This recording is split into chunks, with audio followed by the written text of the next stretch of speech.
Please, help me. They're beating my mama. They won't stop hitting her. Please help me. They're beating my mama. They won't stop hitting. Her pink lace dress was trembling as she gripped the stranger's heavy, tattooed arm. The colorful beads in her braids clicked together as she looked up, her voice cracking with pure terror. The music in the VIP lounge cut instantly. Expensive wine glasses froze in midair. Every hardened criminal in the room held their breath. But the man she had chosen to interrupt wasn't just a businessman. He was Lee Tae-min, the emperor of the Korean syndicate, and a man who hadn't shown mercy or a smile in 5 years. And what the emperor did next didn't just break the rules of the underworld. It left everyone witnessing it absolutely speechless. You need to stay until the end, because the transformation of this cold-hearted monster will shock you to the core. Before we dive in, don't forget to like this video. Hit subscribe button to subscribe to this channel and comment below where you're watching from, so I can specially send you a regard. Now, let's step into the heart of the story. The bass of the music downstairs was just a distant tremor in the floorboards, a rhythmic reminder of the chaos Lee Tae-min controlled but never partook in.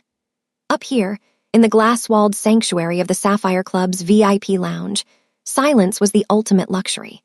It was a cold, expensive silence that cost more than the bottles of vintage Bordeaux resting on the black marble tables. At the center of the room sat Tae-min, the man the streets whispered about as the Emperor. He didn't look like a man who worried about police raids or rival territories. He looked like a statue carved from ice and regret. His white dress shirt was unbuttoned at the collar, revealing the intricate scales of a black dragon tattoo that coiled up his chest and disappeared along his neck, a permanent mark of the syndicate he ruled with an iron fist.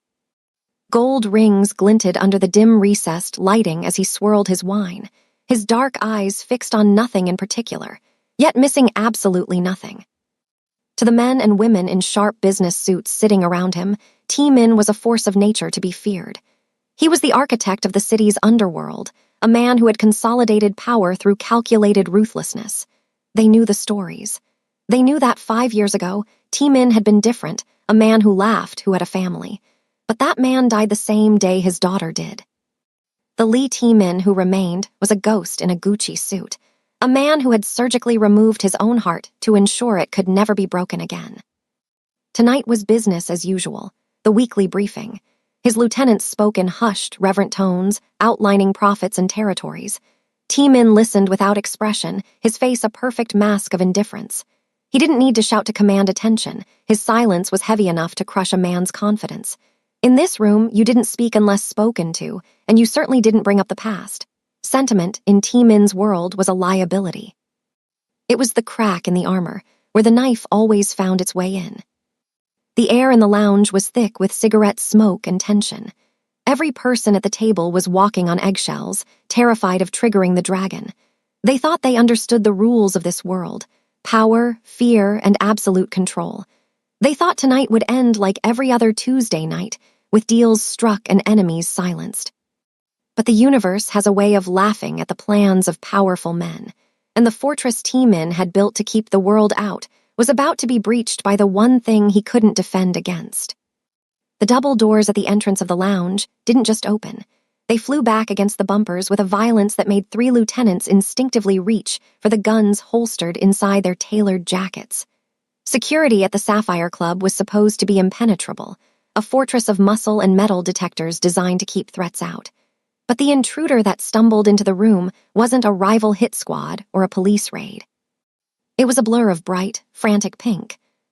A little girl, no older than 7, skidded across the polished marble floor. Her chest was heaving, her small black patent leather shoes slipping slightly as she scrambled for footing. She looked like she had been dropped from another planet, one of playgrounds and sunshine, straight into this dark, smoke-filled purgatory. Her pink lace dress was torn at the hem, and her beaded braids swung wildly around a face slick with sweat and tears. "Hey, stop!" a bodyguard bellowed, his massive frame lunging to intercept her. But fear is a powerful fuel. She ducked under his grasping hand with a desperate agility, her movements erratic and fueled by pure panic. She wasn't looking for an exit. She was scanning the room, her wide, terrified eyes searching for a savior among the wolves. The patrons sat frozen, their conversations severed mid-sentence, watching in stunned disbelief as this child wove through the maze of tables. Most children would have recoiled at the sight of Lee T-Min. The dark ink spiraling up his neck, the cold indifference in his eyes, and the sheer terrifying stillness of him usually made grown men look away. But this child didn't flinch. Perhaps instinct told her that the man at the center of the storm was the only one with the power to stop the rain. She didn't run from him, she ran straight to him. The room went dead silent. The ambient hum of the air conditioning suddenly seemed deafening. The little girl crashed into the side of T-Min's chair, her momentum nearly knocking the wind out of her. Her hands, tiny and trembling, clamped onto T-Min's forearm. Her fingers dug into the ink of the dragon on his skin, gripping his flesh as if it were the only solid thing left in her world. She gasped for air, a sob tearing through her throat that sounded far too heavy for her small body. "Please," she cried out, her voice cracking and echoing off the glass walls. "You have to help. They're beating my mama. They won't stop." The silence in the room was shattered by the heavy tread of the head of security, a brute named Marcus, who rushed forward with a scowl etched into his face. In T-Min's world, unauthorized contact was a death sentence, and a stranger touching the Emperor was a failure of the highest order. Marcus reached out, his massive hand closing around the girl's shoulder to yank her away. "Get off him," Marcus snarled, his voice low and dangerous. But T-Min didn't shake the child off. He didn't even blink. He was frozen, his gaze locked onto the small, trembling girl clinging to his arm. The warmth of her hand burned against his skin, a shocking contrast to the cold void he had lived in for 5 years.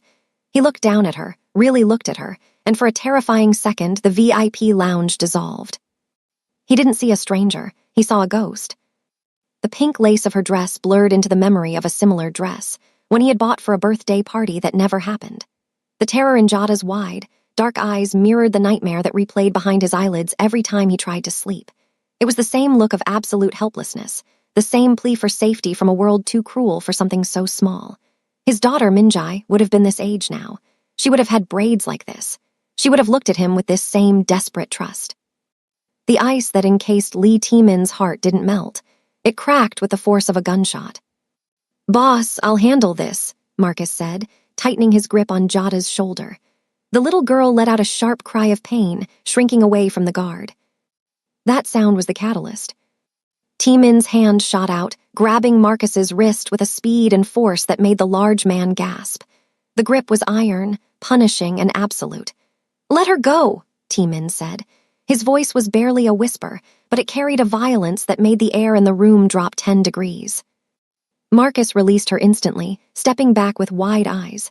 "Boss." T-Min ignored him. He turned his attention back to Jada. He slowly lowered himself from his chair, crouching down until he was eye level with her. The movement was fluid, but heavy with purpose. The terrifying emperor of the underworld was kneeling on the floor of a nightclub, oblivious to the shocked stares of his lieutenants. He reached out, his tattooed fingers hesitating for a fraction of a second before gently brushing a stray tear from her cheek. "You said they are hurting your mother," he stated, his voice devoid of its usual chill. "Where?" Jada sniffled, pointing a shaking finger toward the exit, toward the harsh reality of the streets outside. "The shop. The bad men with the red bandanas, please." T-Min stood up. The decision had been made in the space of a heartbeat.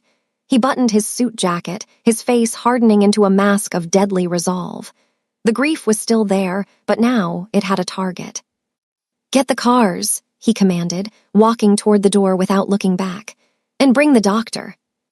The city streets became a blur of neon streaks and rain-slicked asphalt as the convoy tore through the district. 3 armored black sedans moved in a tight, aggressive formation, parting the late-night traffic like the prow of an icebreaker. They ignored red lights and speed limits, the laws of the road dissolving in the face of the Emperor's urgency. Inside the lead vehicle, the atmosphere was suffocatingly tense. Jada sat perched on the edge of the hand-stitched leather seat, her feet barely touching the plush floor mats. She looked incredibly small against the vast, dark interior of the luxury car, her pink dress a stark anomaly in a world of charcoal suits and gunmetal. She was trembling, her hands gripping the seatbelt strap across her chest as the car took a sharp corner, the tires groaning against the pavement. Beside her, Lee T-Min was a statue of controlled violence. He hadn't spoken since they left the club, but the air around him crackled with a terrifying energy. He was staring out the tinted window, his jaw set so hard a muscle feathered near his ear. He wasn't looking at the passing buildings. He was running calculations, visualizing the layout of the streets, and preparing for the violence that was required of him. The unbuttoned collar of his shirt revealed the dragon on his chest, which seemed to rise and fall with his slow, deep breaths.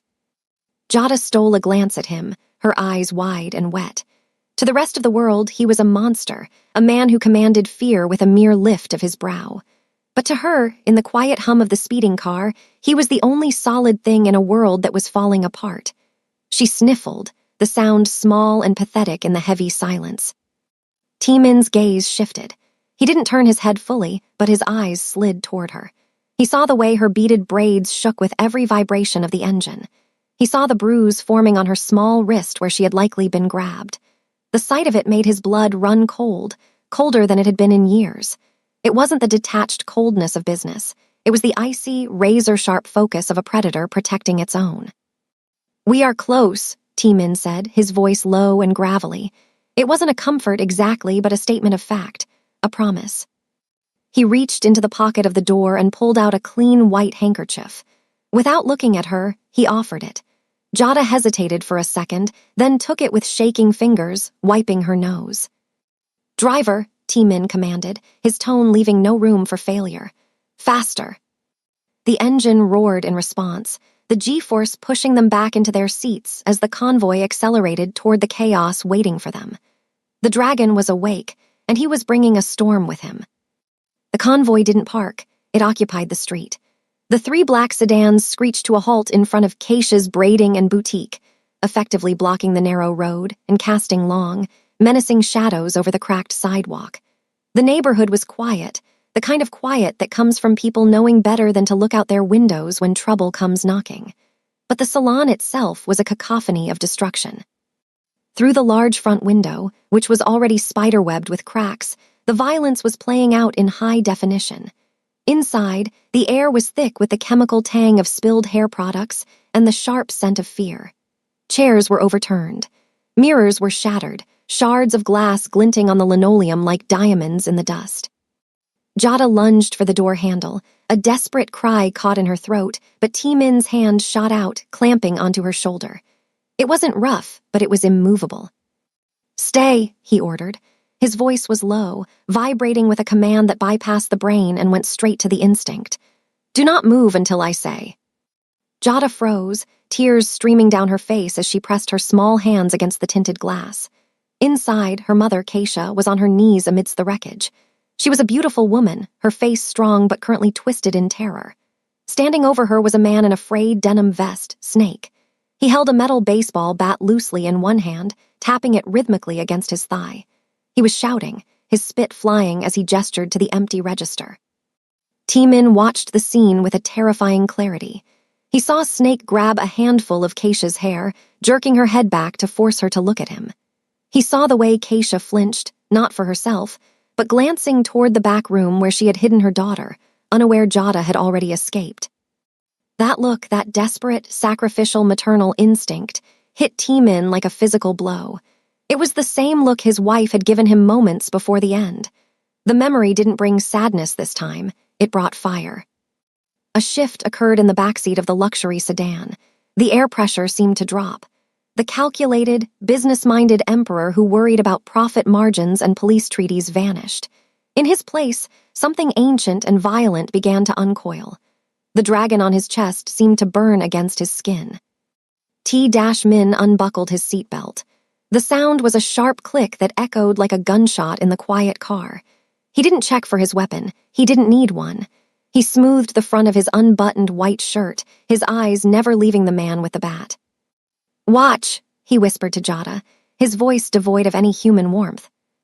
He opened the car door and stepped out into the night. The sleeping dragon had woken up, and it was hungry. The bell above the door chimed, a cheerful, welcoming sound that seemed grotesquely out of place as Lee T-Min stepped into the salon. The sound cut through the shouting like a razor, causing the 5 gang members to freeze. Snake, the leader, turned slowly, the metal baseball bat resting lazily on his shoulder. He looked T-Min up and down, taking in the expensive white shirt and the gold watch, and sneered. "Lost, rich boy," Snake taunted, spitting on the floor near Keisha Rightquote's trembling legs. "Appointments only." T-Min didn't speak. He didn't even blink. He simply reached behind him and turned the deadbolt on the glass door. The loud click echoed in the small room, final and absolute. It wasn't to keep them out, it was to lock them in. Outside, the massive bodyguard who had driven the lead car stepped directly in front of Jada Rightquote's window. Jada tried to peer around him, her small hands pressing against the glass, but the man's broad suit jacket became a wall of black wool. "Eyes on me, little one," he said through the glass, his voice muffled but firm. "This part isn't for you." Inside, the violence exploded with terrifying speed. One of Snake's lackeys lunged first, pulling a switchblade. T-Min didn't retreat. He stepped into the space, his movement a blur of kinetic energy.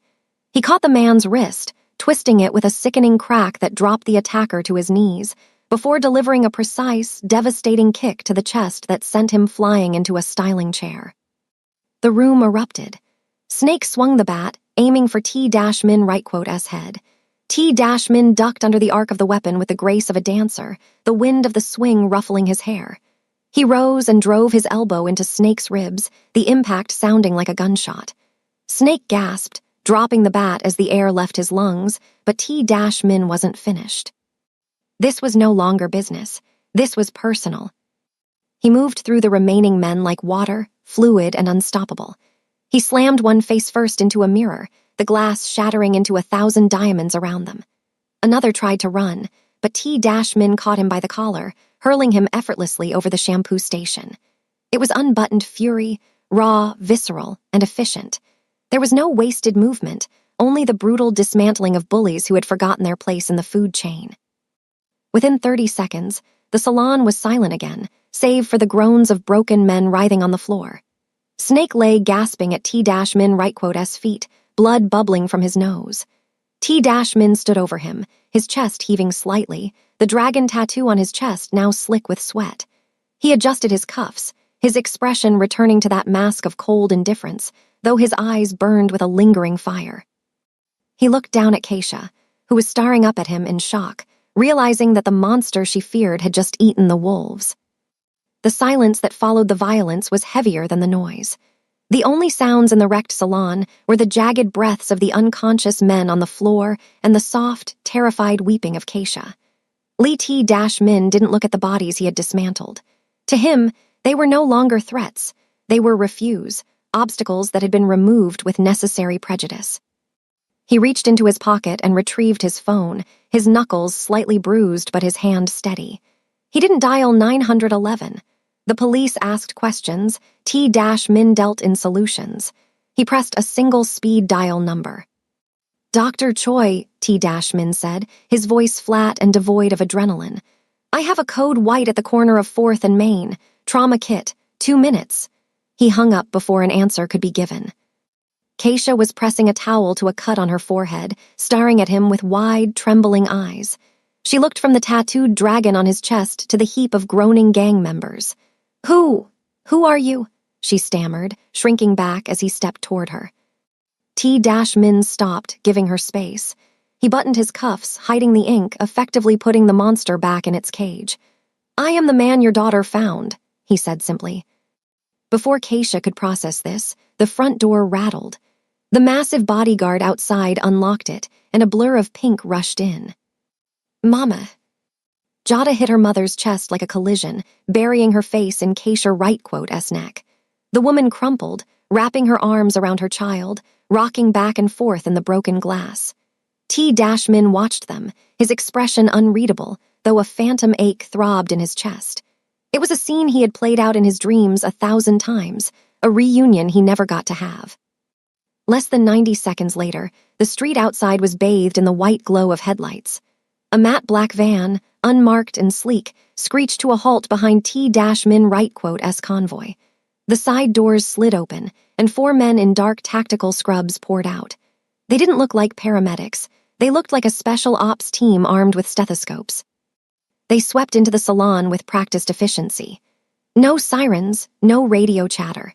Two of them moved the unconscious gang members into a pile in the corner to clear the floor, while Dr. Choi, a sharp-eyed man with graying temples, knelt beside Keisha. "Mr. Lee," the doctor nodded once at his boss before turning his attention to the woman. He opened a metallic case that looked more military than medical. "Ma'am, I need you to look at this light. We're going to take care of that cut. You're in the best hands in the city." Keisha looked around, bewildered. She saw the expensive equipment, the respectful efficiency of the team, and the way everyone deferred to the silent man in the white shirt standing by the window. This wasn't emergency care. This was the kind of service reserved for presidents and kings. T-Min turned his back on the room, staring out at the dark street. He had brought violence to save them, but it was his resources, the empire he had built on blood, that would heal them. For the first time in 5 years, the power he wielded felt like something other than a burden. The Midnight Garage was less a mechanic shop and more a graveyard for stolen parts, a concrete box on the edge of the district where the street gang counted their crumpled bills. It was a place that smelled of oil and arrogance, a sanctuary for men who thought they owned the night. That illusion shattered the moment the steel bay door groaned upward, revealing Lee T-Min standing in the floodlight like a judgment from above. He didn't bring an army this time. He brought only 2 men and a distinct, terrifying calm. Inside, the gang's upper management, a man named Kingston and 3 of his lieutenants, scrambled from their poker table, hands drifting toward waistbands. But they stopped when they saw Snake, their best enforcer, dumped unceremoniously onto the concrete floor at their feet, battered and barely conscious. "We can handle this like businessmen," Kingston stammered, his earlier bravado evaporating under T-Min's dead-eyed stare. "Whatever that girl's mom owes you, we can double it. Cash." T-Min ignored him. He walked to the greasy workbench, cleared a space among the spark plugs, and placed a pristine, leather-bound notebook on the surface. He clicked a gold pen, the sound echoing in the silent garage. "Medical bills for trauma and lacerations, 15,000, T-Min said, his voice soft, almost bored. He wrote the figure down in elegant script. "Structural damage to commercial property, 8,000. Loss of business revenue, 5,000. He looked up, his eyes locking onto Kingston. "Emotional distress to a minor, incalculable, but let's call it 50,000 for the inconvenience." Kingston blinked, sweating. "So, 78 grand. I don't have that kind of cash on hand, man, but give me a weekend." "I don't want your money," T-Min interrupted, closing the notebook with a snap. "Money is easy. Money you can steal. I want something more valuable. I want your time." T-Min stepped closer, the dragon tattoo peeking from his collar seeming to breathe with him. "Starting tomorrow at dawn, your men will return to the salon. You will sweep the glass. You will paint the walls. You will install new fixtures. And you will do it while wearing uniforms I provide, under the supervision of my guards." Kingston laughed nervously, thinking it was a joke. "You want us to play janitor. We run these streets." "You ran these streets," T-Min corrected, his voice dropping to a whisper that carried more weight than a scream. He reached out and adjusted Kingston's collar, a gesture that was intimate and terrifying. "Now you work for the neighborhood you tried to break. If a single paintbrush is out of place, or if I hear that one of your men even looked at that little girl wrong, the debt will be paid in blood instead of labor." He turned and walked away, leaving the notebook on the bench. It wasn't a negotiation, it was a sentence. The Emperor had spoken, and the wolves were now his workhorses. 3 months later, the bell above the door of Keisha's Crown and Glory chimed. But this time, the sound wasn't a warning.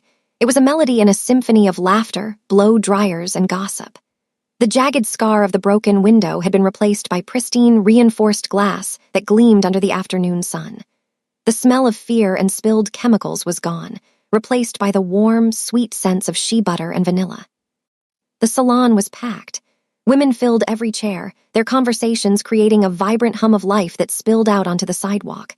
But the moment the tall, broad-shouldered man in the charcoal suit stepped through the door, a hush fell over the room. It wasn't the terrified silence of the past, however. It was a respectful pause. The neighborhood knew who paid for the renovations.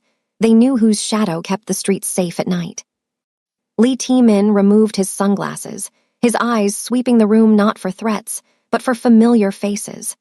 He still carried himself with the dangerous grace of a jungle cat, the dragon tattoo hidden beneath a crisp Oxford shirt, but the tension in his jaw had loosened. "You're late, Mr. Lee," a small voice chirped from the back. Jada stood by the drying station, hands on her hips, looking every bit the manager she pretended to be. She wore a new dress, bright yellow like a daffodil, and her braids were fresh and intricate. Keisha looked up from a client, smiling, a genuine, radiant smile that reached her eyes. "Don't mind her," she laughed. "She's been checking the clock since noon." T-Min didn't smile, but the corner of his mouth twitched, a microscopic crack in the marble facade. He walked over to the empty styling chair Jada was patting emphatically. To the shock of the new customers, the terrifying emperor of the underworld sat down obediently, his massive frame looking almost comical in the salon chair. "My hair is fine," T-Min stated, his voice a low rumble. "It's boring," Jada corrected, climbing onto the stool behind him.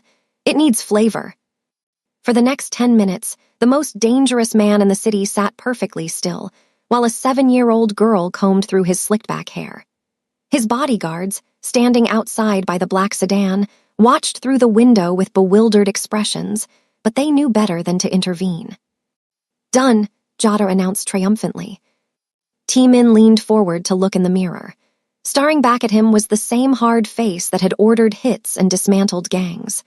But there, right above his right ear, clipped firmly into his dark hair, was a bright, neon-pink butterfly barrette.